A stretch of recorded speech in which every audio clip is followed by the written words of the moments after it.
एक गांव में अर्जुन नाम का एक लड़का रहता था।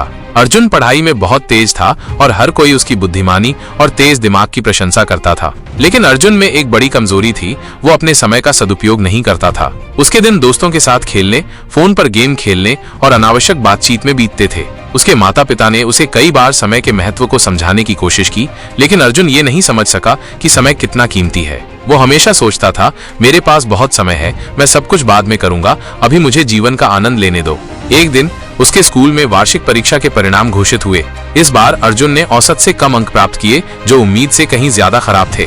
उसके शिक्षक, जो कभी उसकी प्रशंसा करते थे, अब निराश थे। यहाँ तक कि उसके दोस्तों ने भी उससे दूरी बनानी शुरू कर दी।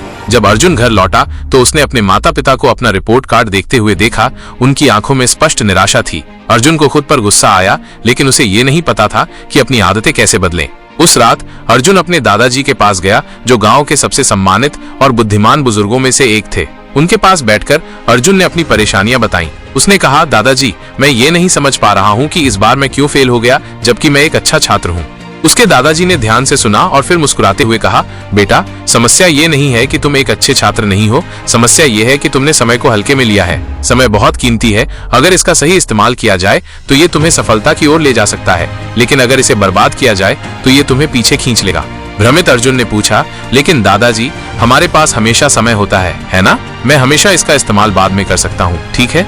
दादाजी गंभीर हो गए और कहा, नहीं बेटा, समय नदी के बहते पानी की तरह है, एक बार बह जाने के बाद वो कभी वापस नहीं आता। चलो, मैं तुम्हें एक कहानी सुनाता हूँ जो तुम्हें समय के महत्व को समझने में मदद करेगी। दादाजी ने शुरू किया, बहुत समय पहले विक्रम नाम का एक शक्तिशाली राजा था। उसके पास अपार धन, भव्य महल और अनगिनत नौकर थे। लेकिन विक्रम को तुच्छ बातों में अपना समय बर्बाद करने की आदत थी। वो देर से उठता था, दरबार में भाग लेने के बजाय अपने दोस्तों के साथ समय बिताता था और हर काम को ये कहकर टाल देता था कि मैं इसे कल करूंगा।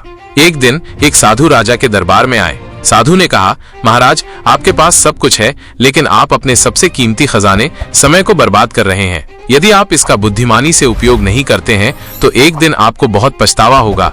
राजा हंसा और साधु की चेतावनी को ये कहकर खारिज कर दिया, मेरे पास बहुत समय है, मैं जो चाहूं जब चाहूं कर सकता हूं। साधु ने उसे सावधान किया, समय को हल्के में मत लो, ये महान राजाओं को भी बर्बाद कर सकता है। लेकिन राजा ने नहीं सुना।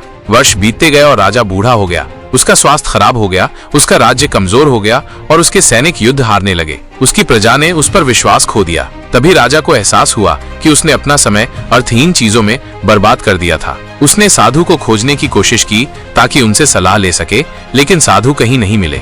राजा को अपने कर्मों पर पछतावा हुआ, लेकिन समय हाथ से निकल चुका था। उसकी सारी दौलत और शक्ति उसे बचा नहीं सकी। अंत में राजा समझ गया कि समय ही असली खजाना है।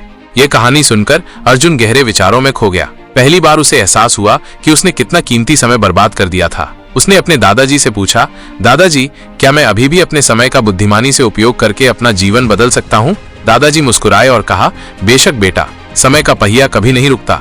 अगर तुम आज से ही अपने समय का बुद्धिमानी से उपयोग करना शुरू कर दो तो तुम्हें सफलता प्राप्त करने से कोई नहीं रोक सकता। लेकिन याद रखना, किसी भी काम को कल पर मत टालो। जो तुम आज कर सकते हो उसे आज ही करो। उस दिन से अर्जुन ने अपने समय का प्रभावी ढंग से उपयोग करने का संकल्प लिया। उसने एक दैनिक दिनचर्या बनाई और हर काम के लिए समय निर्धारित किया। उसने सुबह जल्दी उठना, अपनी पढ़ाई पर ध्यान केंद्रित करना और अनावश्यक डिस्ट्रैक्शन से बचना शुरू कर दिया। धीरे धीरे अर्जुन को अपने प्रयासों के परिणाम दिखने लगे और अगली परीक्षा में उसने अपनी कक्षा में टॉप किया। आखिरकार वो एक सफल व्यवसायी बना और अपने जीवन की कहानी से सभी को प्रेरित किया। समय का बुद्धिमानी से उपयोग करना ही सफलता की कुंजी है।